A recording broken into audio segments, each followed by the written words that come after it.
Hi guys, welcome to my video. Probably wondering why I'm posting a lot right now.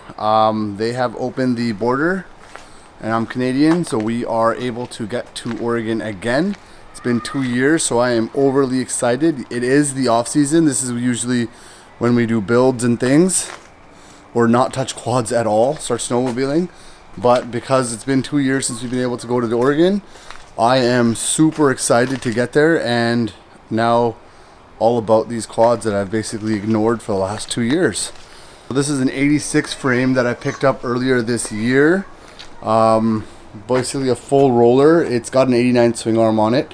I gotta swap the swing arm, put a different axle on there. I have a chrome axle sitting inside. I'm gonna take this motor here and I'm going to completely tear it apart, rebuild it, make it refresh, and it's gonna be a 69 bore motor, so I think that's just over 265 cc's. If you see my other video, you know that I have another 250R, which is a Walsh frame with a 310 motor in it. My goal is to have 3 250Rs in total.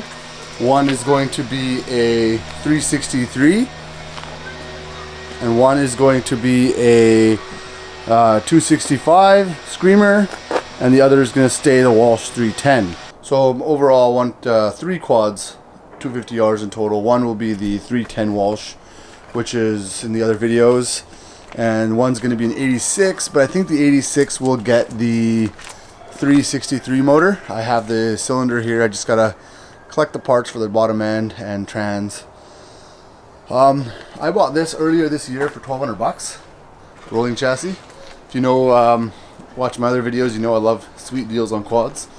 But yeah, a guy posted this. I knew him. He knew I had 250R stuff and went and drove about 3 and 4 hours to pick it up in the snow. But we're gonna put, and then I paid 2,500 bucks Canadian dollars for this, and then I put the ESR 9 pipe on. It came all stock. This thing's rough. I don't think this chassis is really worth saving. I have, this quad came with an 89 frame, freshly powder coated, new arms, a new swing arm, an axle, like tons of parts. I'm gonna salvage this axle because it looks like an LSR axle actually. It's hard to say, but it's definitely salvageable. It'll be used on something. And then right now the plan is to strip the motor out of this one. I won't be using these PJs, but I'm going to strip the motor out. Like I said, I have an FTZ top end that's been ported at 69mm bore.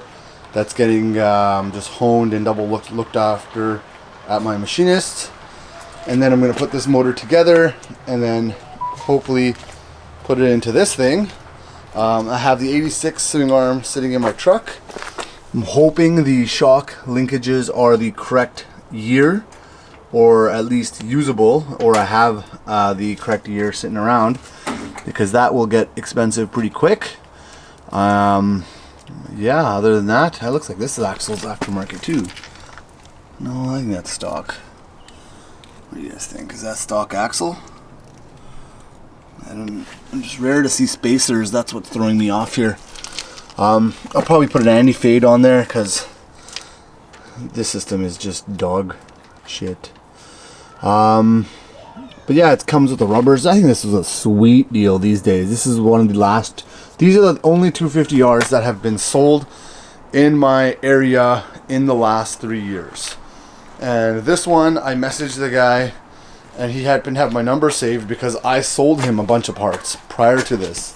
So he had my number saved, and when I messaged him, he said, "Amin?" I'm like, "Yeah." He's like, "Dude, you gotta buy this thing." And I thought it was, the ad was just this, and he had a bunch of parts listed, but it didn't look like he actually had them on. And then he sent them, and then yeah, pick that up.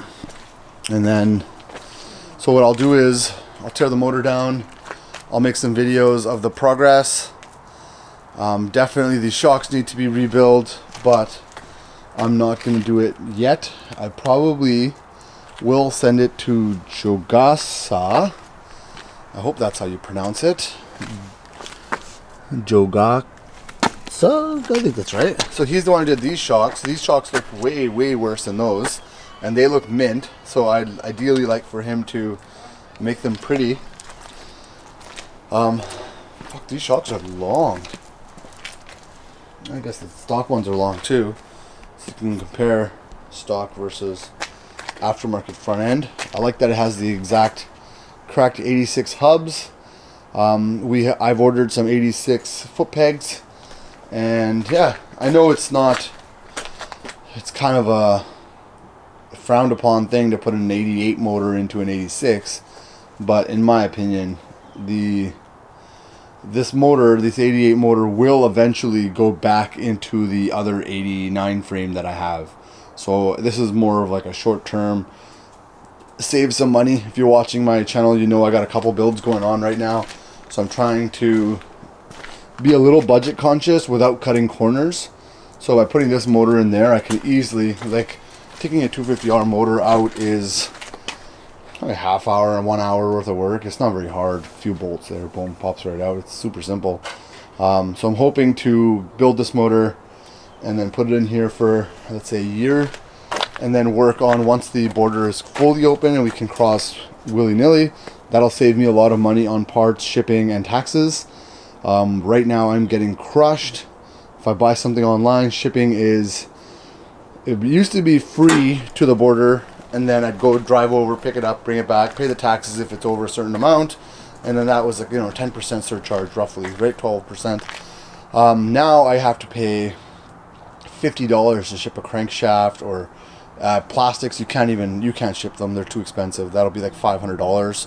I had a quote on some exhausts that were $520 to ship, and then they will charge me a brokerage fee of $150 when they get here, and then the tax on top of that. So essentially, when you see something on eBay or like a motor or something, I'm almost paying double for that item to get it here during COVID. So that has been an issue. So that's why I want to keep this build just that motor in here. I have the carbs, I have the airbox boots, I have a ton of things that I never got rid of in my last build. Like I have master cylinders. I'll probably just run a 450 master cylinder, but I'll clean this up, get the rust off of that. But yeah, let's see what happens. I'll keep you guys posted. I'll make a couple more videos. Keep watching. Like and subscribe for more things that I do on the weekends. Thank you.